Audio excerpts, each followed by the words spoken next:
आज पिंपरी चिंचवडला पण एक जागा आपण मिळवली 8 एकर 8.5 एकर. पिंपरी चिंचवडला 2018ला सीपी कार्यालय मंजूर झालं आणि आता तिथं नवीन कार्यालय बांधण्याची गरज आहे म्हणून एक 200 कोटी रुपयाचं नवीन कार्यालय आपण ह्याच्यामध्ये पिंपरी चिंचवडमध्ये बांधतोय. ते 4 वेगवेगळ्या प्रकारचे plan, option 1, option 2, option 3, option 4 असे मी आज बघितले. त्याच्यात एकाने थोडंसं प्रेझेंटेशनच्या बाबतीमध्ये त्याचे काही त्रुटी राहिलेल्या होत्या, त्याला 8 दिवसाची मुदत दिली. आपल्याला चांगल्या इमारती करायच्या, तिथं येत असणाऱ्या नागरिकांना सगळ्या सुविधा व्यवस्थितपणे मिळाव्यात, पार्किंगची चांगली व्यवस्था त्या ठिकाणी व्हावी, ऑफिस मधला स्टाफ जो असतो सीपीन पासून सगळ्या बाकीचा त्यांना बसण्याच्या करता ज्या काही मूलभूत गरजा असतील त्या त्या ठिकाणी मिळाव्यात. अशा पद्धतीनं ती एक मीटिंग होती.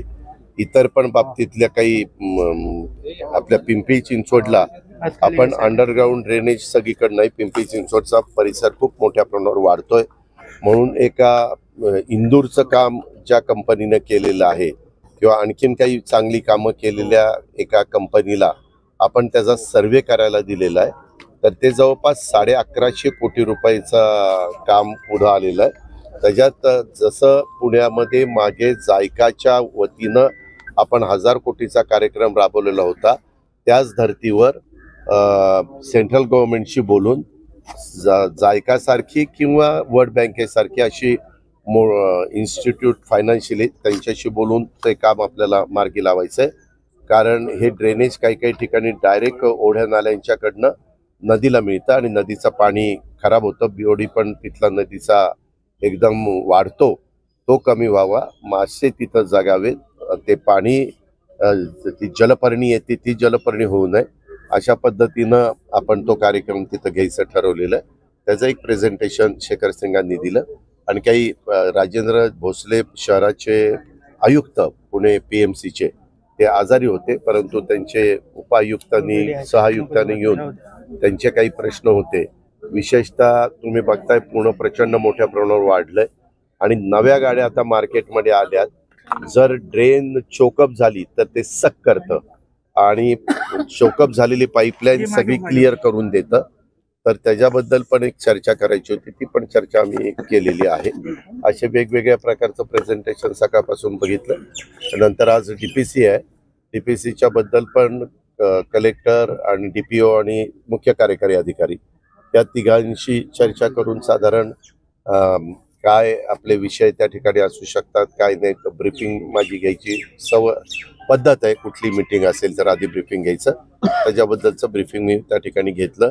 इथं आमचा अब्दुल शेख एक कार्यकर्ता आहे, त्यांनी एक ॲम्ब्युलन्स वगैरे लोकांच्या आरोग्याच्या दृष्टिकोनातनं एक चांगली सुरुवात केलेली आहे, त्याचं एक उद्घाटन होतं. असे कार्यक्रम आता मी चाललोय अप्पा रेणुसैनच्या कार्यक्रमाला. तिथं गुरुजनांचा कार्यक्रम दरवर्षीच ते घेतात, तर तो कार्यक्रम मी करणार आहे. आपल्या आमदार बेनके साहेबांनी पवारसाहेबांची भेट घेतली, काय म्हणजे भेट घेतली म्हणून काय झालं काल नाही असू दे ना. आज आम्ही पण अनेक आमदार माझी पण भेट घेतात. तुम्ही काय करता पत्रकार मित्रांनो, तुम्हाला बातम्या नसतात, त्याच्यावर ह्यांनी भेट घेतली त्यांनी भेट घेतली, त्याच्याबद्दल तुम्ही बेनकेंना विचारा ना की आपण का भेट घेतली. मला त्याच्याबद्दल काही बोलायचं नाही. अशा भेट घेतली, काय बिघडलं. अजित गव्हाणे पक्ष प्रवेश केलेला आहे नगरसेवक, पण त्याच्यामध्ये तुम्हाला काय वाईट वाटतं. मी मागे ह्याच्याबद्दलचं स्टेटमेंट केलेलं ना. निवडणुका जवळ आल्यानंतर काहींना उभं राहायचं असतं, काही जागा ही आता अमक्या पक्षाला सुटणार नाही, मग आपण इथं थांबायच्या ऐवजी दुसऱ्या पक्षात जावं. कारण आज भाजप शिवसेना राष्ट्रवादीची युती आहे, समोर काँग्रेस शरद पवार राष्ट्रवादी आणि उभाटा शिवसेना अशी युती आहे. जिथं उभाटाला जागा जाईल तिथं राहिलेल्या 2 पक्षातला एखादा स्ट्रॉंग उमेदवार असेल किंवा स्ट्रॉंग म्हणण्यापेक्षा त्याला इच्छाच असेल की नाही आज आपण यावेळेस आपल्याला काही झालं तर निवडणुकीला उभं राहायचं, ही लोक इकडे तिकडे जाणार, काही इकडची तिकडे जातील, काही तिकडची इकडे जातील. ही सुरुवात आहे. अजून तर बरेच दिवस जायचे, अजून बऱ्याच काही गोष्टी झालेल्या आपल्याला सगळ्यांना पाहायला मिळतील. मी मुख्यमंत्री आणि उपमुख्यमंत्री काल वाघनख्याचा कार्यक्रम जो झाला त्याच्याबद्दल बसलो होतो. त्यावेळेस आमची देखील ह्या संदर्भातली चर्चा झाली. काही आमच्याकडे पण येऊ पाहताय, त्यांना असं वाटतं की बाबा आम्हाला आमदार व्हायचे, पण ही जागा आम्ही ज्या पक्षात आता काम करतोय तिथं सुटत नाही. अशा प्रकारे इकडं तिकडं नेहमीच, आज नाही, तुम्हाला 2019चा काळ आठवत असेल. 2019ला पण मोठ्या प्रमाणावर काँग्रेसचे आणि राष्ट्रवादी काँग्रेसचे आमदार किंवा माजी मंत्री हे समोर भाजपमध्ये गेलेले होते. त्याच्यात आज 40 आमदार तरी तुम्हाला तिथं दिसतील जे पूर्वाश्रमीचे. असे इकडं तिकडे जातात. आता मागच्या वेळेस तुम्ही बघितलं, निलेश लंके हा वेगळ्या पक्षामध्ये होता, परंतु तिथं आम्हाला उमेदवार पाहिजे होता. मी निलेशला राष्ट्रवादीत घेतलं. तेच गोष्ट सुनील शेळके यांच्या बाबतीत केली. अशा घटना घडत असतात आणि मी 2-3 वेळेला त्याला सांगितलं की बाबा ही जागा अमक्यालाच मिळेल असं नाही, अजून चर्चा चालू आहे. काही ठिकाणी सिटिंग जागा, एखादी सिटिंग जागा मी सोडली तर मला पण समोरची बाजू एखादी सिटिंग जागा सोडू शकते. पण तो म्हणला नाही दादा ते असं आहे, दादा तसं आहे, मला उभंच राहायचं. वास्तविक त्याला मी मागच्या वेळेस उभा करत होतो त्यावेळेस तो परदेशात निघून गेलेला होता.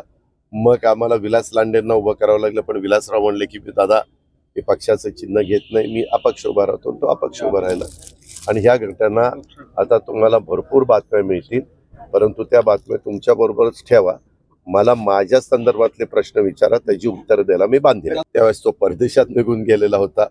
मग आम्हाला विलास लांडेंना उभं करावं लागलं, पण विलासराव म्हणले की दादा मी पक्षाचं चिन्ह घेत नाही, मी अपक्ष उभा राहतो. तो अपक्ष उभा राहिला. आणि ह्या घटना आता तुम्हाला भरपूर बातम्या मिळतील, परंतु त्या बातम्या तुमच्या बरोबरच ठेवा. मला माझ्या संदर्भातले प्रश्न विचारा, त्याची उत्तर द्यायला मी बांधील. चर्चा होती की ते विलासला विचारा. दादा भारतीय जनता पक्षाच्या वेगवेगळ्या कुठल्या मिटिंगा होतात, काय त्यांचे RSS चे लोक बोलतायत, अजितदादांना सोबत घेतलं म्हणून नुकसान होतंय. हे जवळजवळ गेले दीड महिना भाजपचे वरिष्ठ नेते त्याबद्दलचा विचार करतील. दादा तुमच्या पिंक जॅकेटची सध्या चर्चा आहे, सगळ्या कार्यक्रमांमध्ये सुद्धा पिंक कलर. तुला काही त्रास होतोय?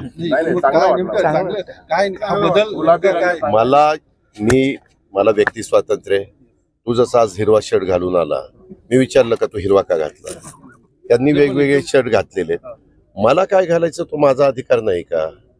मी माझ्या पैशाने घालतो ना, तुमच्या कोणाच्या पैशाने घालत नाही ना. आणि जे साधारण कॉमन मॅन घालतो तशाच पद्धतीने घालतो. असं काहीतरी वेगळं म्हणजे असं डार्क काहीतरी वेगळं केलेलं आहे, कुणी लोकच करत नाही असं काहीतरी केलेलं आहे, असं तर काही केलं नाही. माझ्या सद्विवेक बुद्धीला स्मरून मला जे योग्य वाटतं ते मी करत असतो. ब्रँडिंग, प्रमोशन या सगळ्या गोष्टी असतात, मात्र नाही मी तसलं तू मला किती वर्ष ओळखतो? 20 वर्ष. हा, मग 20 वर्षात तू बघितलं का? त्याच्या संदर्भात मला जे माझ्या सद्विवेक बुद्धीला जे योग्य वाटतं ते मी करत असतो. विधानसभेला गुलाबी स्वप्न दाखवण्यापेक्षा जे काही हे कोण म्हणालो? अमोल बोलले, मग त्याला विचारा ना. त्यांनी बोललेलं मला काय, मी त्याच्या प्रत्येक प्रश्नाला उत्तर त्याला बांधलेलं आहे. विधानसभेला तुम्ही तिसरी आघाडी करणार, भाजपमधून बाहेर पडणार, अशा बातम्या मी पण तुमच्यासारख्या ऐकलेल्या आहेत. माझी पण करमणूक होती. अशा काय होतं, तुमचं इतके चॅनल आहेत, त्यांना वेगवेगळ्या बातम्या द्याव्या लागतात. अशा प्रकारच्या बातम्या माझ्याही कानावर आल्यात. आमची पण करमणूक होते, आम्ही ऐकतो. या कानाचं ऐकतो, त्या कानाचं सोडून देतो. 9 वर्ष तुम्ही अर्थमंत्री आहात असं शरद पवार साहेब म्हणलेत, आणि 9 वर्षात कधी तुम्हाला लाडकी बहीण भाऊ आठवला नाही. आता इलेक्शनच्या तोंडावरच आठवतोय. आणि मी सातत्याने सांगतोय, जुनावी जुमला म्हणून हे लोक तशा पद्धतीचा आरोप करणार. पाठीमागे देखील एक वेगवेगळ्या प्रकारचा अर्थसंकल्प सादर करत असताना तुम्हाला माहिती आहे की मागं कर्जमाफी देखील आम्ही दिलेली होती. ती चालली की नाही?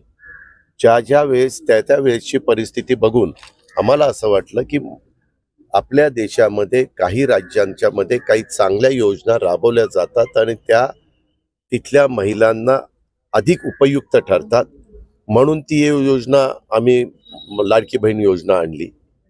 वीज माफीची योजना 2003ला पण काँग्रेस आणि राष्ट्रवादीचं सरकार असताना आणली होती, परंतु शिंदे साहेबांनी ती जाहीर केली आणि विलासराव देशमुख मुख्यमंत्री झाल्यानंतर ती विड्रॉ करण्यात आली.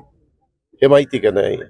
आता मी आपल्या मार्फत राज्याला सांगू इच्छितो की ज्या 5 महत्वाच्या योजना आणलेल्या आहेत, मग ती माझी लाडकी बहीण, थांब ना बाबा, त्यांचं घ्या मग माझ्याशी बोला. त्यामध्ये आपण महिलांना दर महिन्याला 1500 रुपये त्यांच्या डीबीटी म्हणजे अकाउंटला देण्याचा निर्णय आपण घेतलेला आहे. आपण 3 गॅस सिलेंडर वर्षाला फ्री द्यायचा निर्णय घेतलेला आहे. फ्री म्हणजे सरकार त्याचे पैसे भरणार. काही मुली ज्या शेड्यूल कास्ट शेड्यूल ट्राईबमध्ये मोडत नाही, परंतु त्यांच्या आईवडील गरीब असताना त्यांना शिकता येत नव्हतं, पैसे नव्हते, म्हणून त्यांना मोफत शिक्षण आपण केलेलं आहे. याच्या आधी आम्ही 50% देत होतो, आता 100% आम्ही देतोय.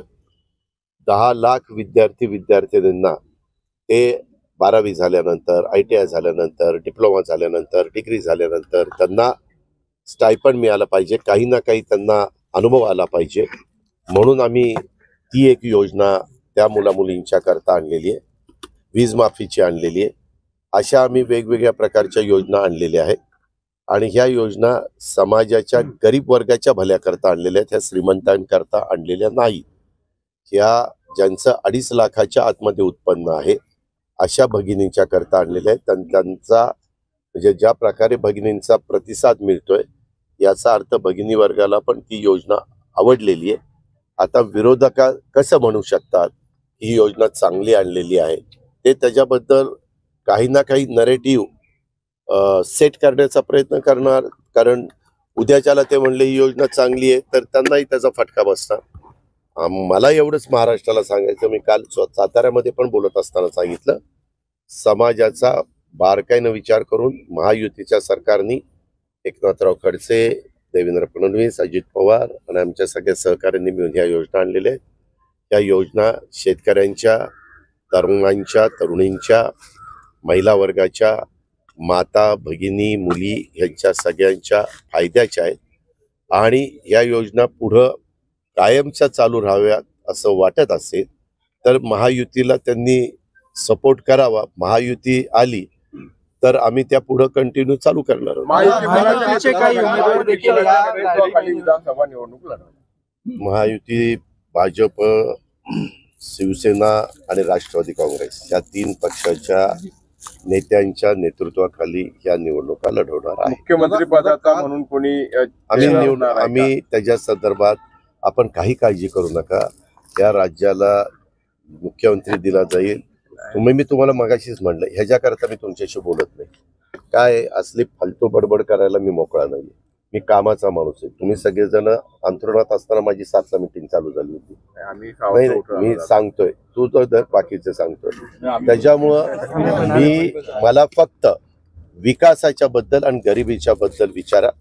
गरिबी कमी करण्याच्या करता ह्या योजना आहेत आणि महाराष्ट्राचा सर्वांगीण विकास होण्याच्या दृष्टिकोनातून आम्ही पावलं उचललेली आहेत.